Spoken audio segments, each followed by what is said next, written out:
Bonjour Lucie, ravi de te retrouver. Alors là, j'allais dire bonjour, bonsoir. Il commence à faire nuit ici, Oui, chez là. nous, il fait nuit aussi. Voilà. Écoute, ravi de te recevoir. Merci. Donc, tu as fait l'IMT Nord-Europe et on va parler un petit peu autour de ça, de ton parcours. Mais, on va rentrer dans le vif du sujet et ça va permettre de te présenter au fur et à mesure.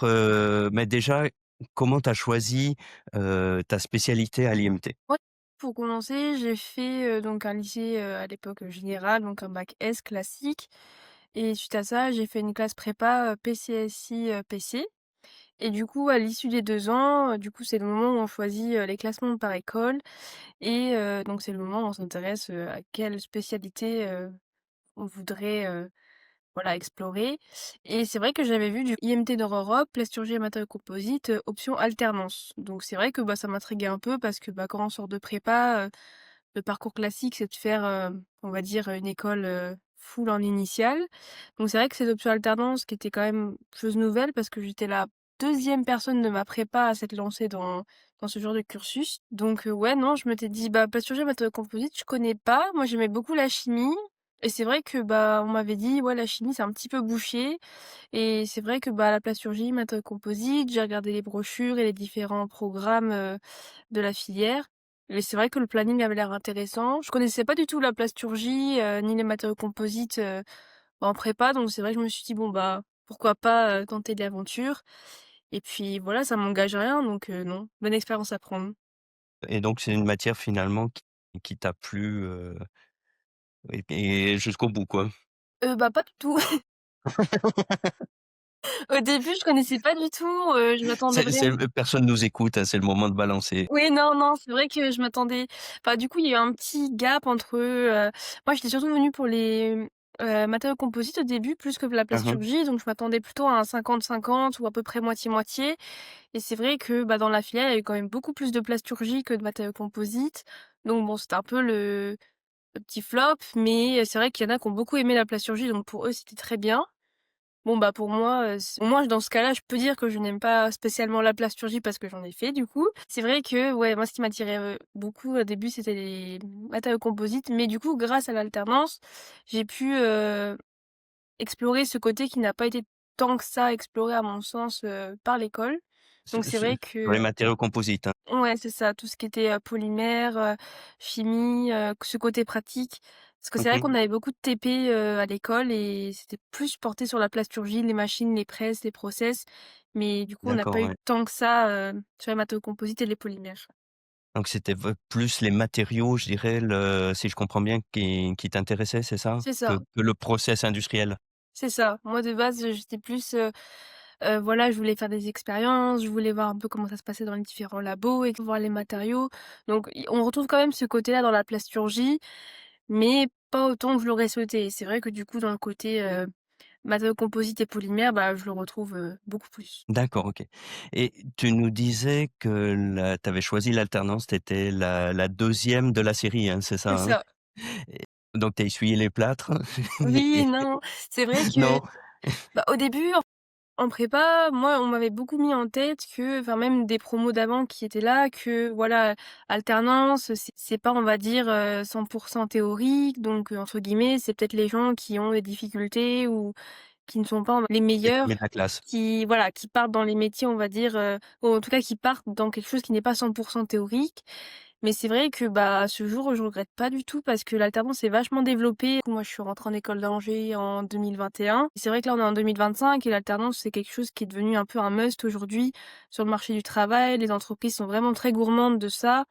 Parce que, bah, ils veulent des jeunes diplômés qui ont le niveau d'études, d'un certain niveau, donc que ce soit, bac+2, +3 ou jusqu'au master, voire, Mmh. doctorat, bac+8. Donc ils veulent un jeune dynamique, qui a des diplômes et en même temps qui connaisse un petit peu le monde du travail. Donc c'est vrai que je pense que l'alternance, c'est vraiment le bon compromis. Parce que souvent on entend que voilà, alternance, on peut mettre en pratique ce qu'on apprend à l'école en entreprise. C'est, pas du tout le cas parce que, non, non, bah, moi je C'est plutôt l'inverse, hein? Ouais, non, clairement, moi, je trouve que c'est vraiment Instagram vs reality.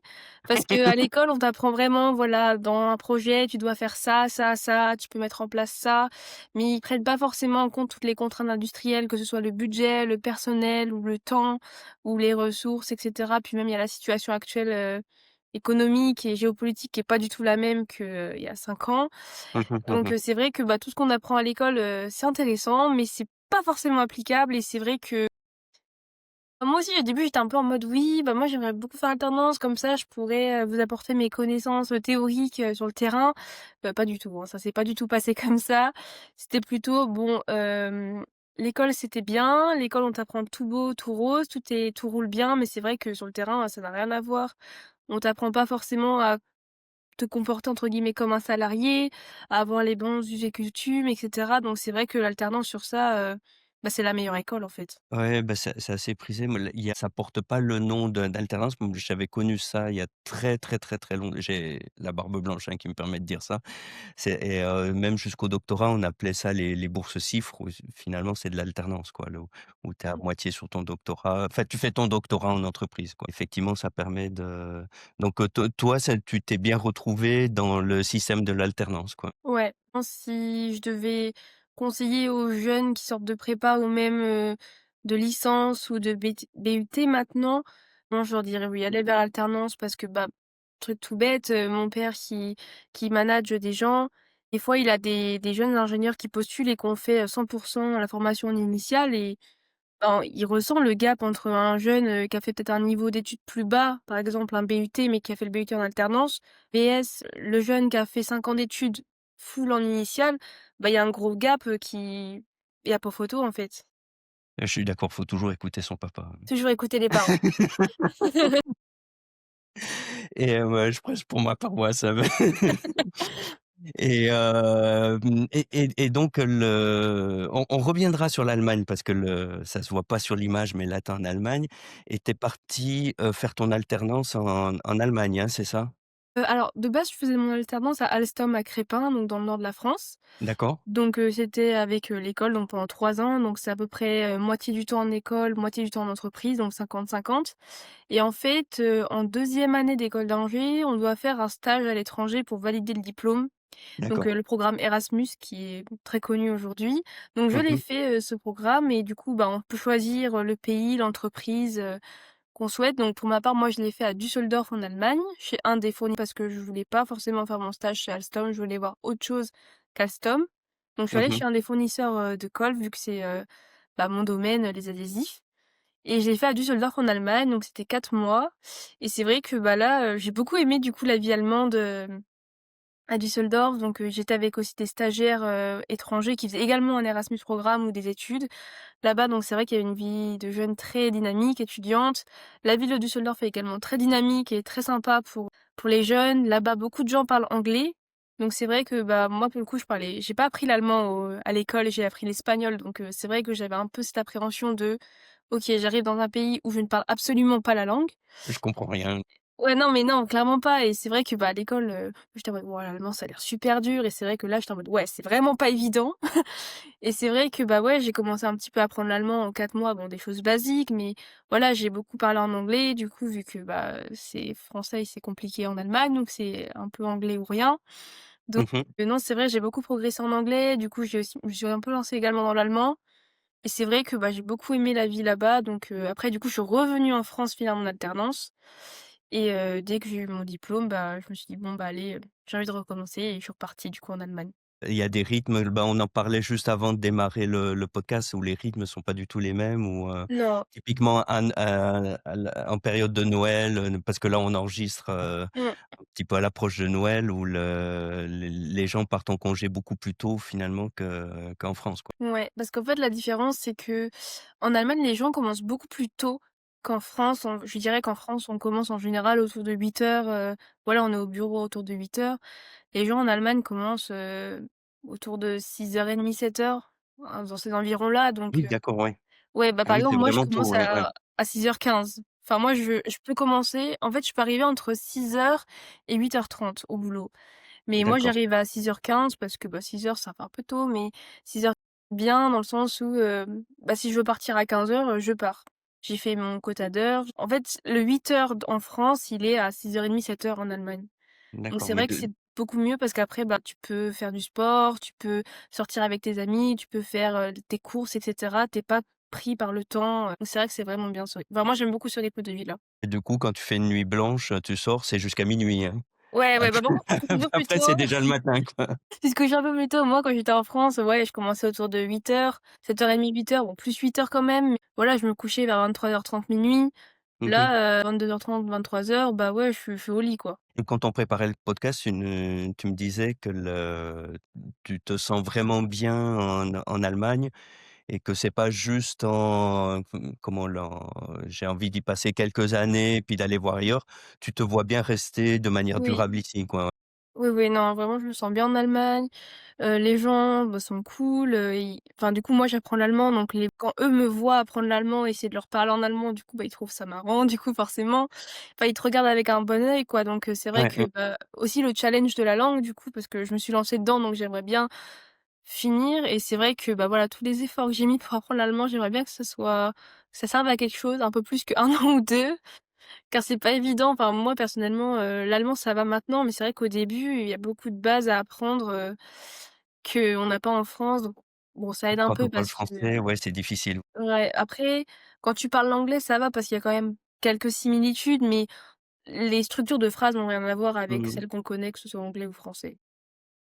OK, OK, et du coup, on va terminer, est-ce que tu peux nous parler de ton, comment le alors c'est un parcours, professionnel qui est jeune encore, mais enfin un peu les différents postes et puis terminer par ce que tu fais actuellement?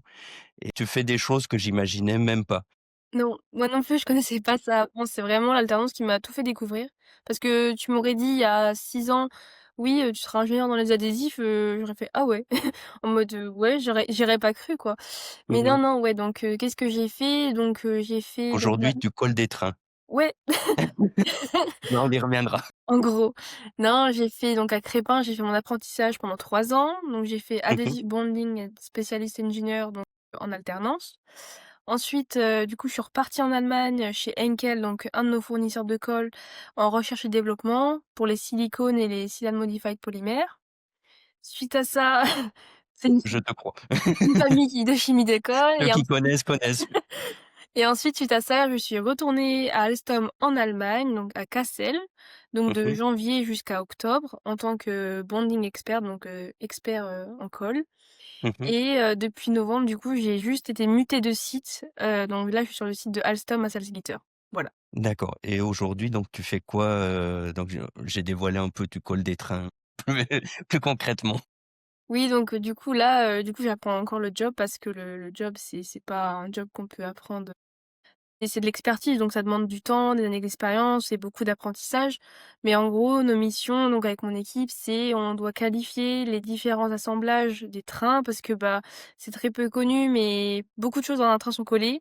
Donc, ça va aussi bien du pare-brise que du revêtement de sol, que du plafond, que des fenêtres. Ça peut aller dans tout. Il y a de la colle dans un peu toutes les dimensions, aussi bien dans un collage structural que dans un collage, très petit. Beaucoup de chimie, beaucoup de procédés à savoir et du coup, bah, évidemment pour nos clients, donc on doit être capable de garantir que le train va rester dans cet état Autant que pendant faire se peut. l'utilisation. Parce que, bah, on aimerait bien que pendant que le train roule, le pare-brise ne se décolle pas ou qu'il y ait pas le plafond qui nous tombe sur la tête. Mais c'est vrai que la technologie d'école, moi je connaissais pas du tout et c'est vrai que c'est quand même vachement intéressant parce que c'est quelque chose dont on n'entend pas spécialement parler, mais qui est quand même très, très utilisé aujourd'hui dans l'industrie. Parce que le collage, ça te permet beaucoup de choses, donc de t'affranchir de beaucoup de contraintes.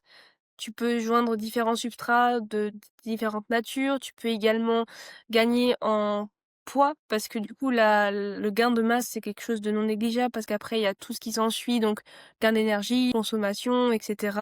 Les performances également. Tu peux nous, il me semble que tu m'avais donné un chiffre, le gain de poids, jusque, Ouh là, est-ce que tu as une idée en pourcentage, ce que ça peut représenter ou, là, je saurais pas dire parce que ça dépend vraiment du type de véhicule que tu as. Est-ce que tu as un 2 niveaux, un niveau, tu as une loco, tu as un métro? Donc c'est vraiment variable, mais c'est vrai qu'il y a un gain de poids, vraiment non négligeable et on a aussi des très bonnes performances, voire meilleures que les assemblages physiques, donc à savoir, le welding, enfin c'est la soudure ou les Mmh mh. rivetages.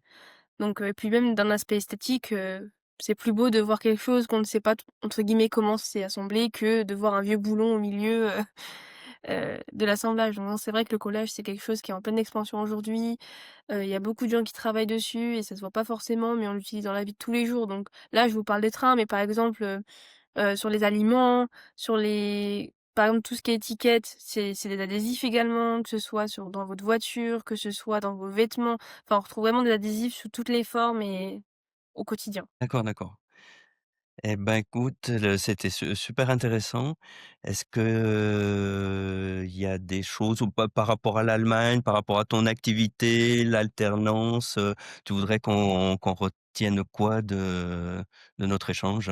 Moi, si je pouvais dire juste quelque chose, c'est que, bah, si moi, je me suis toujours fixé l'objectif d'avoir une expérience à l'étranger, mais une vraie expérience, significative, donc hors, Erasmus programme. Mmh Donc mh. bah, là, c'est mon moment entre guillemets, voilà, donc bah, il y en a qui kiffent et qui y restent, d'autres qui disent: «Bon, bah, c'était une belle parenthèse» et qui souhaitent revenir dans leur pays ou juste changer. Mais ouais, non, l'expérience à l'étranger, c'est quelque chose de vachement enrichissant et où on prend beaucoup en maturité. On apprend également beaucoup sur soi-même, donc non, j'encourage vraiment les jeunes à partir à l'étranger parce que, bah, comme on dit, tout peut s'arrêter, vite.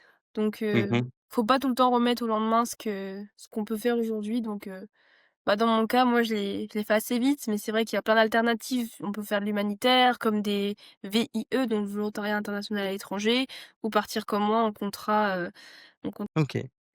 Eh ben, merci beaucoup Lucie et bah, on va rester en contact et puis ravi de c'était une chouette rencontre, bien sympathique merci beaucoup. et puis, ben, on approche de Noël donc je Joyeuses vais te fêtes. souhaiter très bonnes fêtes. Et puis Sois bonne sage, mais pas trop quand même, hein. oui, non. Profite bien. Merci. Au revoir Lucie.